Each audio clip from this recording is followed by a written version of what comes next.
What a wonderful honor and privilege just to share with you again today. Today, the authority of the believer. That will be our title. Not an easy title, not an easy topic, but let us pray. Heavenly Father, we thank you for all that you have done. I thank you for your grace, your mercy, and that we can ask you to share through and by your Holy Spirit on this topic and tell us what we need to know. I honor you and praise you in Jesus' wonderful name. Amen. Now, when you study management, the first thing that you will learn is that delegation is the path down which authority flows. And God also delegates His authority to us, firstly through Jesus and then to us. But what is authority? Let us look at the Baker's Evangelical Dictionary of Biblical Theology. I'm going to give you scripture references which you must write down. It will be on the video as well, but go and look at these things that you can understand it fully. The concept of authority seldom appears in the Old Testament.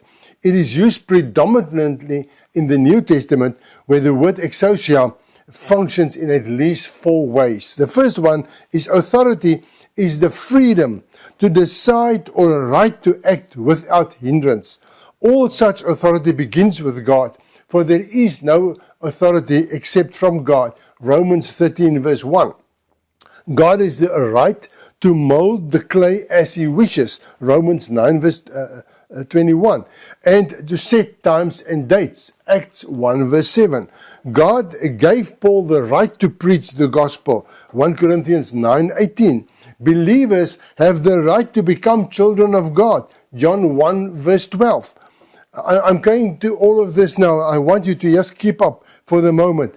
And they have the freedom, the believers, with respect to the law. 1 Corinthians 8 verse 9. Now, while authority is valueless without the power to make it effective, we can make a fine distinction between 2 concepts. The first, the understanding of authority, and it is distinct from power and refers primarily to prerogative. Secondly, the concept of authority refers to the power, the ability or the capability to complete an action. Jesus was given the authority to forgive sins. Go read Matthew 9 verse 6 to 8. And to drive out spirits, Mark 6 verse 7. And Jesus gave 72 disciples the authority to trample on snakes and scorpions, Luke 10 verse 19. Simon sought power to grant the Holy Spirit in Acts 8:19. Satan has authority to function within the parameters established by God. Acts 26 verse 18. Now this is a lot of things, and each one is worthy of a sermon on its own. But I want you to just think on the topic of authority and go make a study of this. Thirdly, the word authority is used with reference to delegated authority in the form of a warrant, a license, or authorization to perform. Jesus was asked by whose authorization He taught in Matthew 21 verse 23. He was granted authority for His ministry from God the Father. John 10:18. Saul was sent to Damascus to persecute Christians by warrants of the priests. Acts 26 verse 12. God gave the apostles license to build up the church. 2 Corinthians 10:8. And fourthly, by a natural extension of meaning, exousia sometimes denotes the sphere in which the authority is exercised. So God has established spheres of authority in the world, such as civil government. Jesus was handed to the official power of the governor in Luke 20:20. When Pilate learned that Jesus was under Herod's jurisdiction or authority, the governor sent him to Herod in Luke 23 verse 7. Rulers and kings have their spheres of influence. Romans 13:1. Again, as does Satan, Colossians 1 verse 13.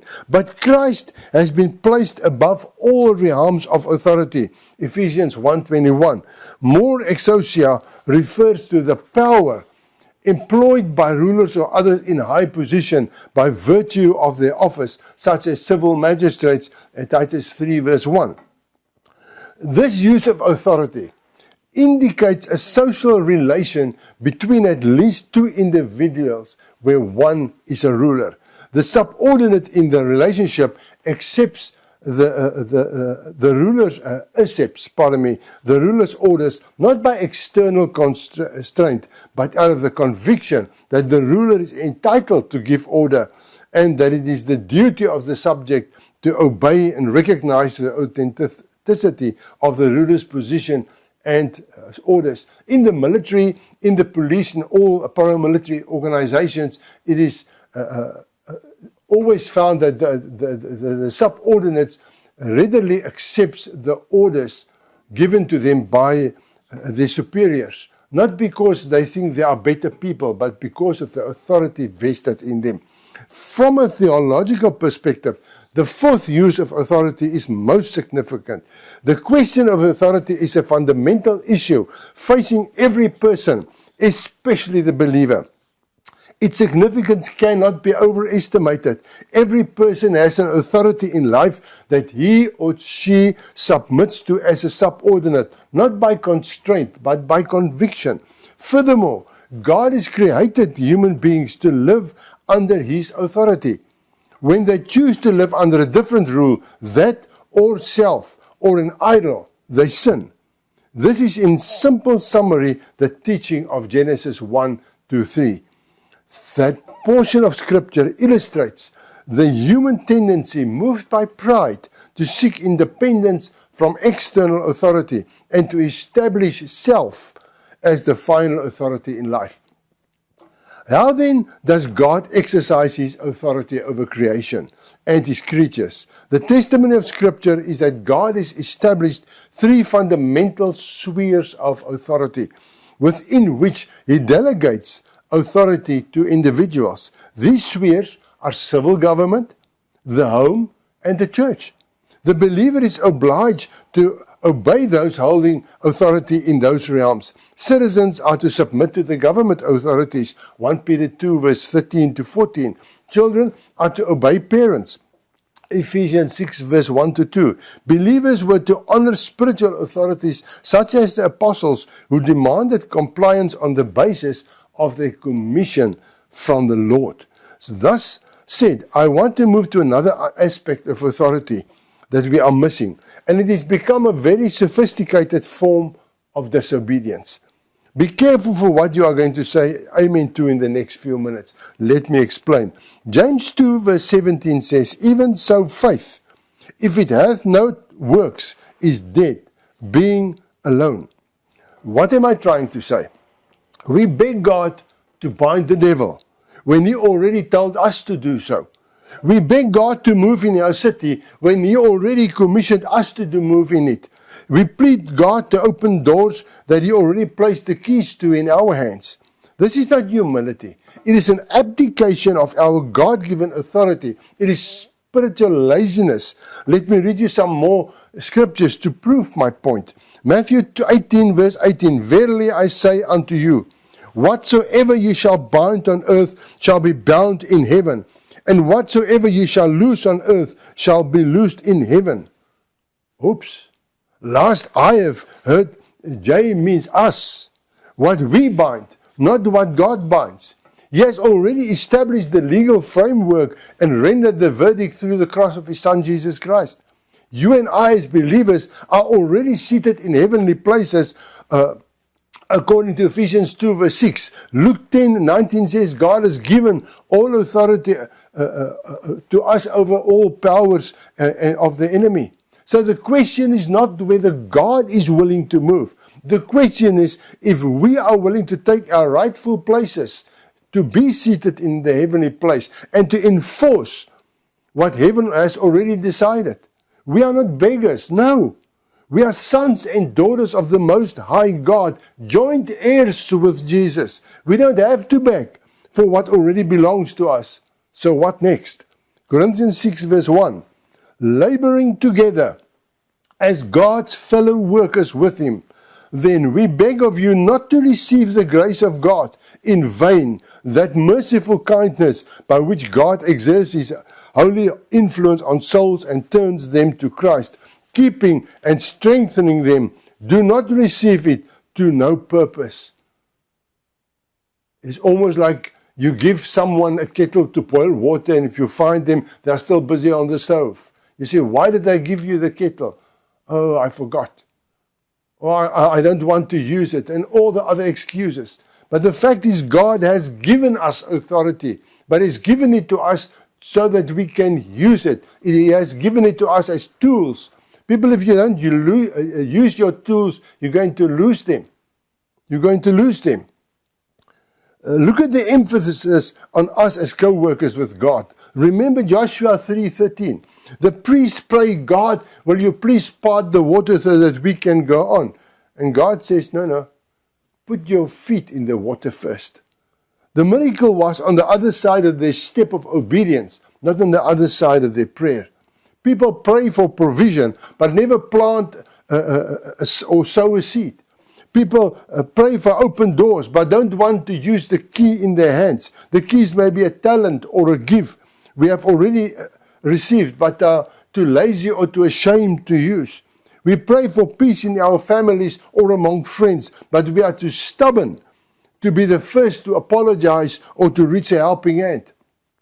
Many are kneeling on the threshold of an already open door, praying, open it, and that we don't open our eyes to see that it is open already, because religion has told us to watch and pray only. God is waiting on us to move in holiness and in obedience. What part of the word go don't you understand? If you are a born-again child of God, you are a co-worker with Him. You are equipped. Would you be satisfied with a co-worker that leaves you to do everything? A co-worker that is supposed to go with you and do something, but you've got to do everything else. Stop phoning the pastor. Stop phoning the intercessors. Grow up. Face the giants together with God.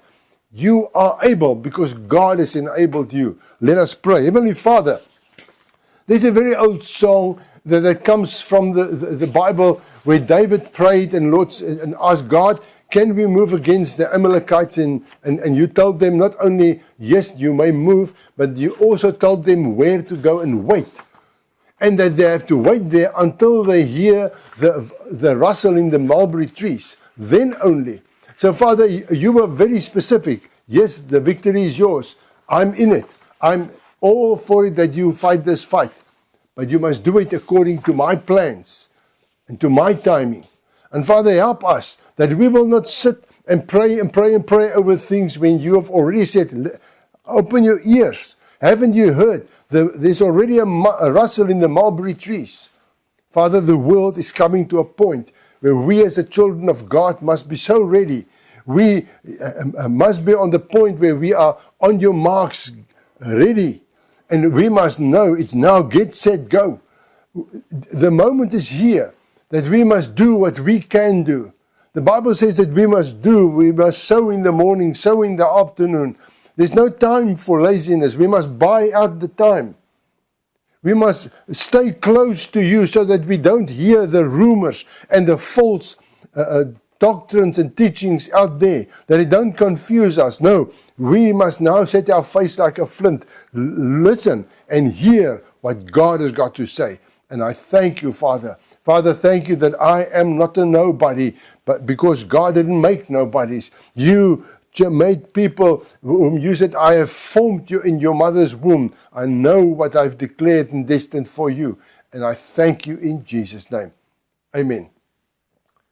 The thing is, brother and sister in Christ, that you and I must get off of our blessed assurance and start doing what God has called us to do. May God bless you. The move is all mine.